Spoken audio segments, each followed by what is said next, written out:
of Ideas was presented by Carol Mundell and produced by Alistair Cross. Tomorrow, it's theologian Giles Fraser's turn to tackle the question of how did everything begin. The series is made in association with the Open University. Now, on BBC Radio 4, time for You and Yours with Winifred Robinson.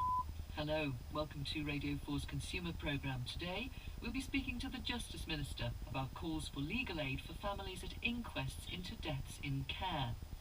How police are confiscating cars they have no legal right to take. The new style gyms for people who hate exercise. I think it's much better here because you haven't got the lycra girls. You haven't got that false image, I don't think. You just come, you do your exercise and you see the weight loss and you diet as well. It's brilliant. And why homes need drafts, how too much insulation can damage your health. If you want to talk about that or anything else you hear on the programme today, email us please, youandyours@bbc.co.uk. You can tweet, it's hashtag youandyours, or you can send a text to 84844. When someone dies in custody or in care, an inquest is held to find out how it happened. But there's no legal aid for bereaved families at inquests unless the case is exceptional and there's a wider public interest at stake. Families have to pay themselves. 3 charities want to change that. They're calling for automatic free legal representation. Rosie Reid is part of the campaign. Her son Nico, who was 23, died in August 2012. He was in a home in Oxfordshire for adults with learning disabilities run by the NHS Trust Southern Health. Nico had cerebral palsy with severe learning difficulties. He had problems with vomiting, particularly early in the morning, and he choked to death in his sleep. At Nico's inquest last month, the coroner ruled that his death could have been avoided. The family had hired their own legal team. Rosie Reid, Nico's mother, told me about Nico and what happened to him. He was pretty bright, but he had to find other ways of communicating with you. He had a fantastic sense of humour, particularly if you slipped on a banana skin, and he loved music with a passion, and he loved his family, he loved his sisters, he loved life. Rosie, what difference does it make when you are attending an inquest that you have a legal team of your own? One of the main differences is that when you have a legal team and you go into an inquest, the presence of the legal team tells the coroner that there is something more going on in this case, something he should look at more carefully. How much of it were you able to follow and how much of the language used were you able to understand?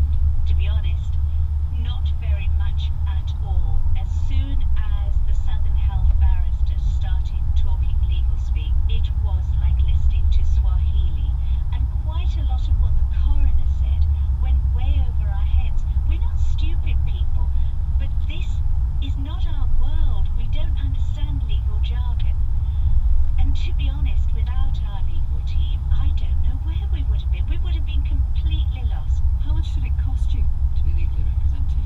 We're not a poor family, but we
she's advised hundreds of families in the Reed situation. Someone has died in the care of the state, and they want to know how and why.